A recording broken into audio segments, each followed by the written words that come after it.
Good afternoon, members of the press, fellow Kenyans. Yesterday afternoon, I gave an update on the status of the coronavirus disease, confirming 7 cases of the disease in Kenya.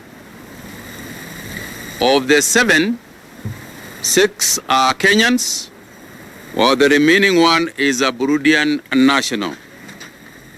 All the 7 are doing well under the observation of the Ministry of Health and Kenyatta National Hospital staff.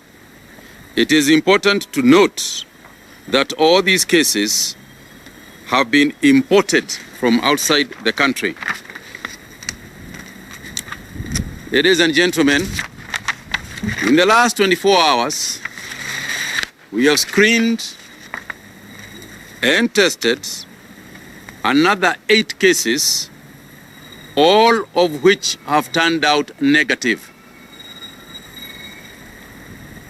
and are being processed as we speak to be discharged to go home. So this is good news that today we are not reporting any increase in the positive cases that we have in the country. We are, however, continuing with tests and contact tracing, and we have already contacted 145 people who have come into contact with persons who have tested positive for the virus. It is also worth noting, I think, that we have screened over 600,000 people who have entered our country in all our entry points. I wanted to make this clear because yesterday I had a discussion on one of the TV stations where somebody said that we have screened 32 people. I think it is very important to separate between screening and testing and then confirming.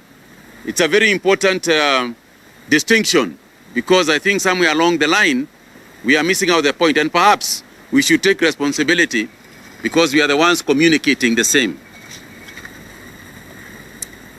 We have tested, so we have screened over 600,000 people at the airport and elsewhere. Some of you were there when we were doing screening in the Ongata-Ongai area. We have tested 173 people, out of which 7 are the ones who have turned out positive. Fellow Kenyans, the good news is that the 7 patients are in stable conditions.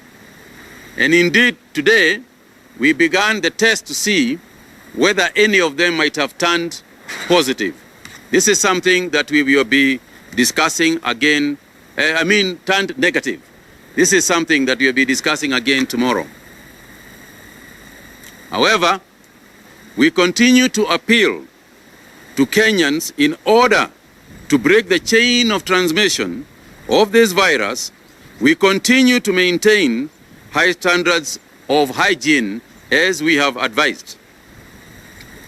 To this effect, the government has directed the involvement of the Nyumba Kumi leaders, sub-chiefs and chiefs in ensuring compliance to these directives, but also in creating the smallest units in terms of the management of the disease. The purpose of invoking the Nyumba Kumis and the sub-chiefs is that if there is a problem within that area, the sub-chiefs and the chiefs would know very quickly in which Nyumba Kumi there is a problem.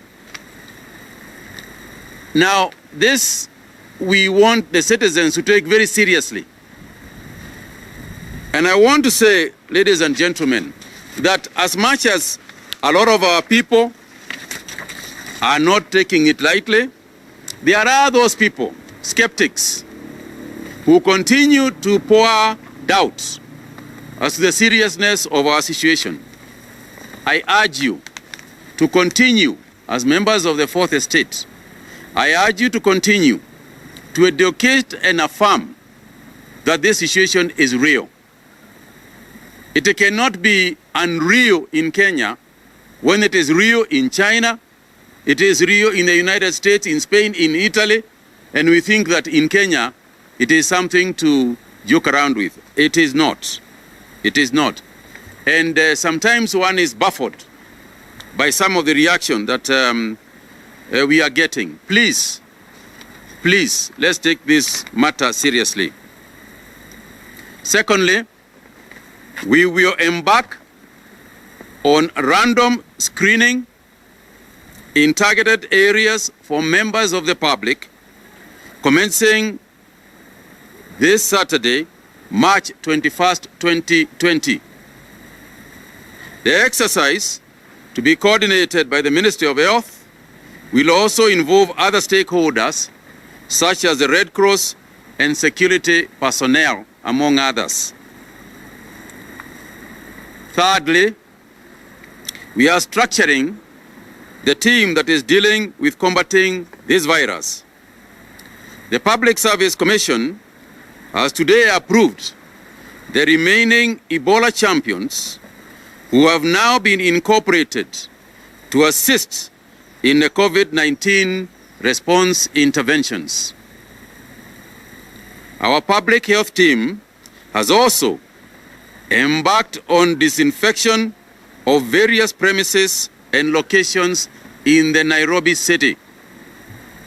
We are liaising with county governments to escalate the same in the rest of the country. At the same time, I'm appealing to Kenyans who have been advised to work from home by their respective institutions to do exactly that. This is not a holiday season. It is time to fight a deadly virus.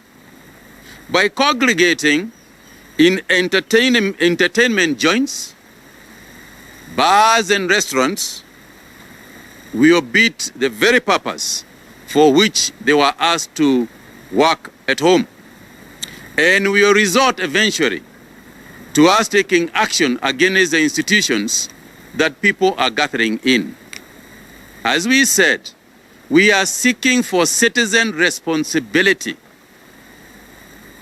And that's a pregnant term because it carries with it certain aspects of behavior that we must change, ladies and gentlemen. And therefore, if we have been asked to take our children home and to isolate our kids, it did not mean that we now start taking them to the shopping centers, we start taking them to markets, we start taking them to playgrounds and museums. That is not what the intention is. The intention is to create social distance. So even while we are at home, if we do not keep social distance, then we will be defeating the logic of why we are doing it in the first place. I am appealing to Kenyans, therefore, to observe the instructions that the government has given. Entertainment areas, entertainment joints have been advised to stick to very strictly, to stick to a number of things. Number one is levels of cleanliness, sanitation, and hand washing. That's one. Number two is to stick strictly to the hours that they are supposed to operate. Very strictly to the hours that they are supposed to operate. Any institution of entertainment that is operating a minute beyond the hours that they are supposed to operate will have their licenses withdrawn. Finally, I want to appeal to members of the public to desist, and I have said this almost in every meeting that we have had, almost in every press conference. We have appealed to people to desist from any form of misinformation. I think you are all alive to what that the social media has been abuzz with all sorts of rumors, including that we are locking down Nairobi, that we are sending people home, that we are doing this and we are doing the other. Things that have come from nowhere, that we are deploying the military. You know, these rumors must stop. They must stop. And I think that members of the press, I would appeal to you to make this very obvious and to highlight this matter. And the reason why it is so important for us to do so is because when you tell people in social media to stay away from a hospital or to stay away from an area because there are suspected cases there, and it is false, one day it will be the truth, and people will still think it is false. You all know the story. I don't know whether you do. You all know the story of the boy and the leopard. It's an African story. This is what is happening today. We have got people who are spreading malicious rumors, falsehood within the internet, and I'm appealing to them to stop. But because we are aware that empty appeals will not work, we will proceed to arrest a number of them just to prove our point. And of course, since they will have something to report regarding coronavirus, we'll oblige them by taking them to Bagathi, where they can report the matter, because, you know, that's where the issues of coronavirus can be handled.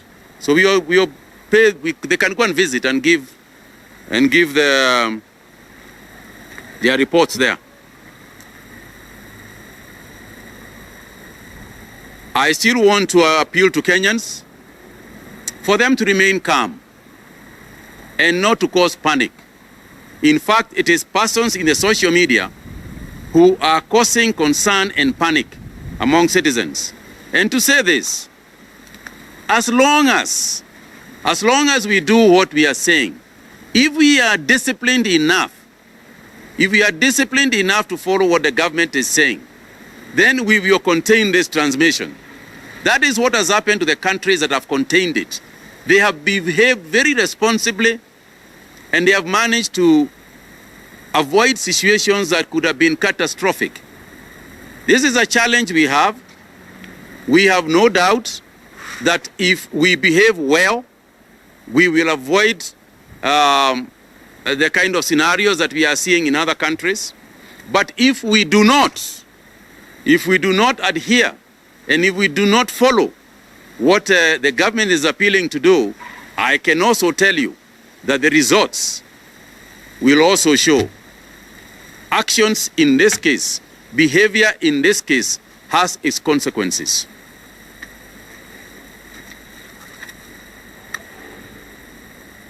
As His Excellency, the President, assured you, on the day that he spoke to the nation, we have been faced with many a crisis before. And even this one, we will face in a similar format, with fortitude, with calmness, with unity, with cooperation. I want to thank all those who are taking their own initiatives to ensure that we are all involved in the fight against this disease and this virus. The business community, the non-governmental organizations, you members of the press, I want to state that we are very grateful to all those who are coming out to support our cause. I want to take this opportunity to appeal to members of the public to utilize the free number that we have said, and it is working. You can call the number 719, and when you are reporting a case, this is the number to call, and we are urging people to call them instead of calling individuals within the Ministry of Health. I want to stop there and take one or two questions, and this. But